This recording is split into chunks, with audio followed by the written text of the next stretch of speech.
please. We Got go. it. 3, 2, and 1. Well, Mayor Shane, welcome back. Mayor's Monday here at WSAU, WSAU.com. Always like to close out the last one before I leave to go on a few days of vacation with a good chat with Mayor Shane. So welcome aboard. First off, always got to ask you about the ice fishing. How's that been the last couple of days? You been out? You gotten out at all? No, I've been checking the ice, but we have some ice fisheries coming up, so it should be good down here. We're looking forward to ice fisheries. They're good events and they're good fundraisers for good activities. Absolutely. You got your spots all kind of staked out, I assume, right? Actually, I don't right now, not yet. Well, we'll look forward next month. Then we'll expect to find out, how big the prize fish was, and again, we'll go ahead and chop it in half as always to Exactly. maybe get back to the actual size of what was going on there.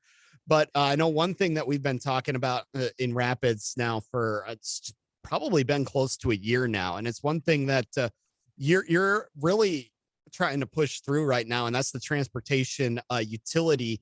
I know you had a couple of meetings on this here recently, and including city council earlier this week. Give us an idea of where we are at on this, and what the feel is from residents right now on this. So yeah, at our last city council meeting, the council voted to create the funding level of $500,000 as the utility funding goal. And that $500,000 will be at least $350,000 to cover the special assessment portions that were previously billed to residents, and then the remaining balance up to $500,000 would be to help with mill and overlay, so we can help improve ride qualities on roads that don't need replacing but have gotten a little rough. Mm-hmm. And so that was approved on this at our last council meeting, and we still need to bring an ordinance forward. We still need to have those discussions, but at least we have a funding level. Then we can determine what the costs are for residents and business owners. And I know for a residential customer, it'll roughly be about $20 a year. I've seen special assessments up to $15,000 for a project. So $20 a year will take a lot of years to get to $15,000. So the feedback is just starting to come in, and there's a lot of support for it. And people are also questioning what the cost is going to be to them.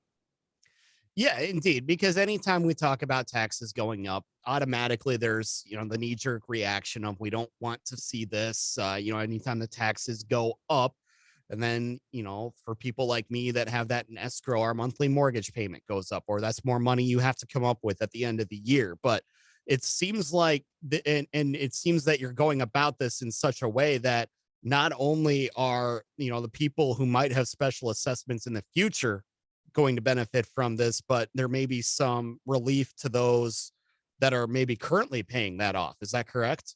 That's correct. So we're looking, and then the council needs to decide on how we're going to handle properties that have received a special assessment within X number of years, and then how can we provide relief, refund, or how we can address that, because there are people that have paid it off right away as soon as they get it, and there's people that choose to do a payment plan. And you can't penalize the people that paid it off right away and give relief to the people that are on the payment plan. So we have to find out an equitable way to handle that situation yet. And there's some ideas floating around and being discussed, and which will be presented to the city council.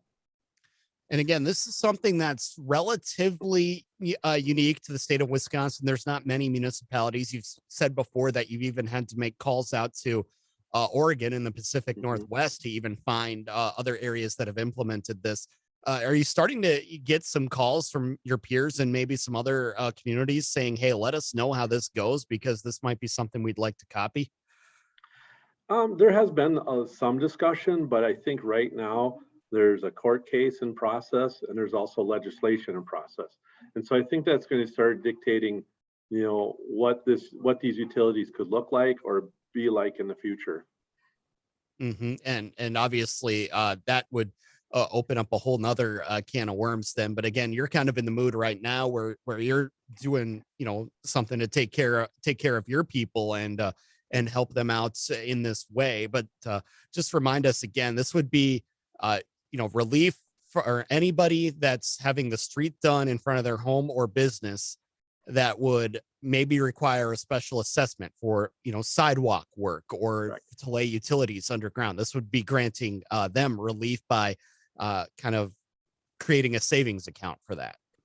That's correct, because we all use our streets, and so the people that live in front of the streets are billed for it, and realistically, it's a function of government that we all use, and I think billing. They say that you only maybe get billed once in your lifetime if you lived in your house for your whole life, but if you move around, there's greater chances, and this will provide a more of an equitable way to fund that portion of street construction that it doesn't fall on just those property owners, which, like I said, they're very expensive. And I regularly, every other day at least, I receive phone calls from people, especially fixed income seniors, that Mhm. it's a burden on them, and it's a concern for them to be able to stay in their house having to pay these bills. Yeah, absolutely. And it's something that you've said in the past you have run into as well as a property owner Oh, in absolutely. Wisconsin Rapids too. So you've got an idea of what this has been, what this can be like when you do get that surprise bill. When can folks maybe expect to see the end line on this? I know you said you've got a couple more things you have to push through the council, but are you getting closer to the end than the beginning? Oh, yeah, I think so, or at least to a point where a final decision will be made. And we are, I'm hoping next month that we'll kind of see the ordinance again, and some changes and modifications to that, and then get council's opinions and get their input into the ordinance, and then get that final version to the city council, hopefully within the next month. Absolutely. Well, we'll see what ends up happening with that, and then next month we'll not only get fishing report, we'll maybe get reports on the transportation utility Absolutely. as well. Yeah. Another thing here, and you and I were actually just talking about this before we started recording here, whether it was just your curiosity of what's going on here in Wausau or what have you. But here in Wausau, of course, in the last week we found out that we've got PFAS in our water, the forever chemicals, the man-made chemicals that you can find in firefighting foams. You can find them in to-go food containers because they repel grease, even in some carpeting, textiles, your clothing, things like that. Hmm. This is something that obviously it's emerging. It's called an emerging contaminant for a reason. There's a lot we don't know about it, but we do know what some of the health implications are of it, and that's why it's kind of at the forefront right now.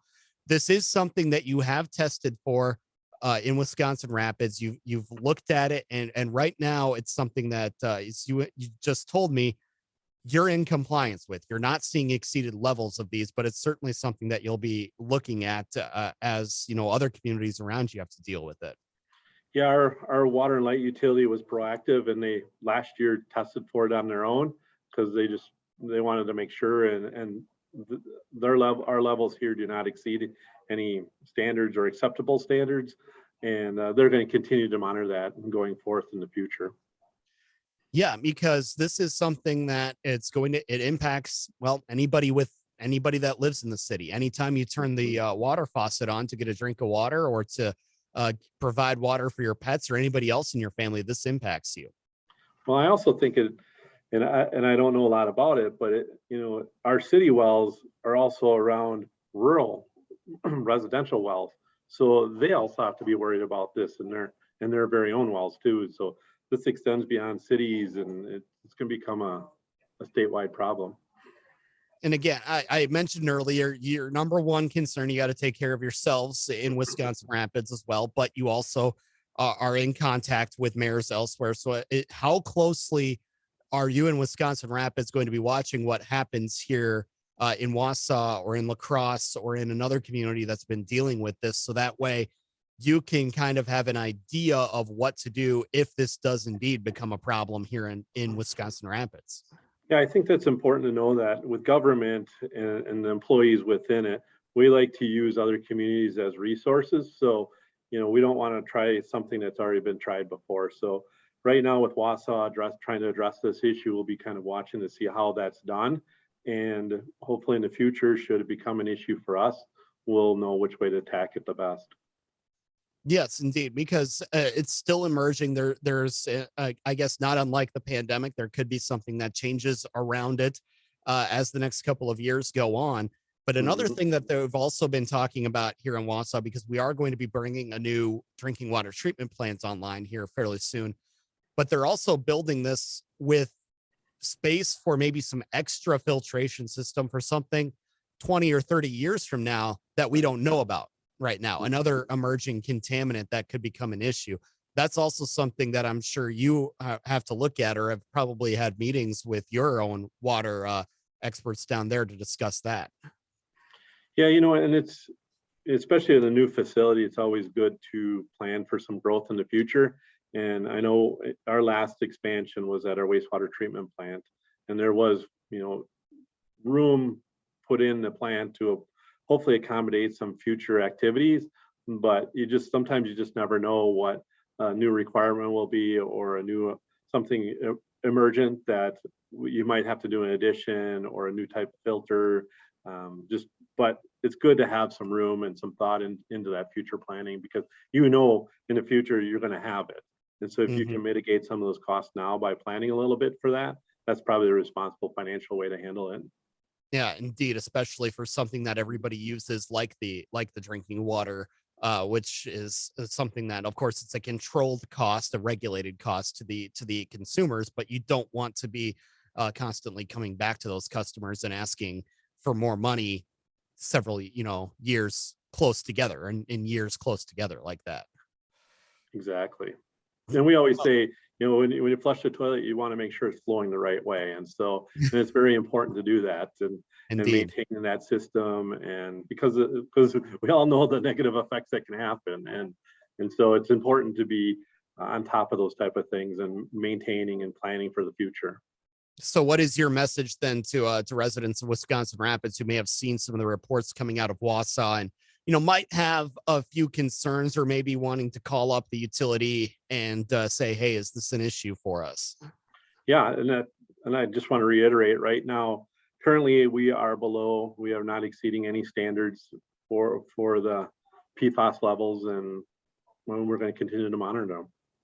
Absolutely. Well, I mean, we will of course continue to monitor that as well to make sure that the public knows uh what to do if something like this does occur, because of course that's our job. That's why we're here. Absolutely. Uh One more thing we wanted to talk about before you let you go, kind of one of the I guess I would call it one of the great services offered by Wisconsin Rapids. You've got your senior center that's kind of municipally run down there, and you're actually going to be coming running into a significant anniversary for that facility here.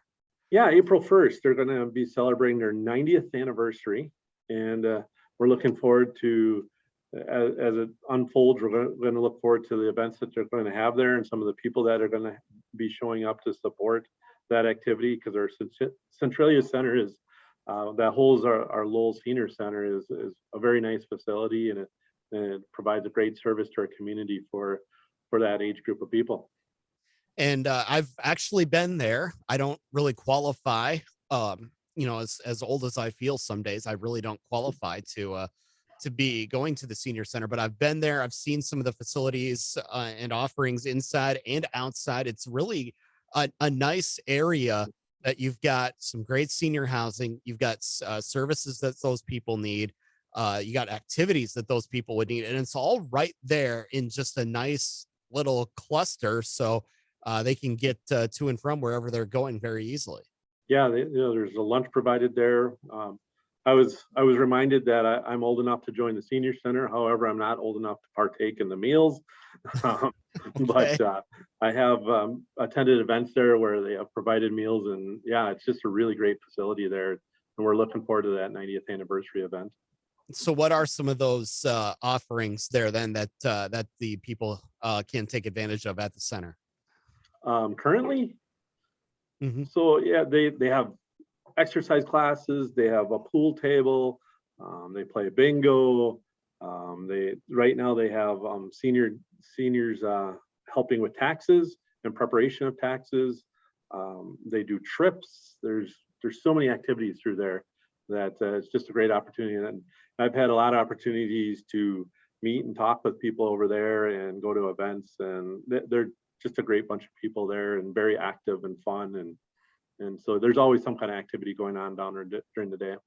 Indeed, and you know, being able to take part in things like that, or being able to help see projects like that come all the way full circle and see people taking advantage of these services offered, it's probably got to be a good part about your job as well. You know, for as much flack as sometimes you have to take as mayor when things aren't going right, you get a chance to be a little prideful when things are going well like that, or are well offered for the residents. Yeah, and especially that facility, because of the age group, they were closed down for so long, and it's good to see activity around there again and people participating in the activities and the events. And yeah, you do take a enjoyment out of that. Absolutely. Well, we always appreciate the time, Mayor Shane. We'll look forward to chatting again next month, and look forward to maybe getting rid of some of the snow next month as I well, of agree. course. Thank you, Michael. All right.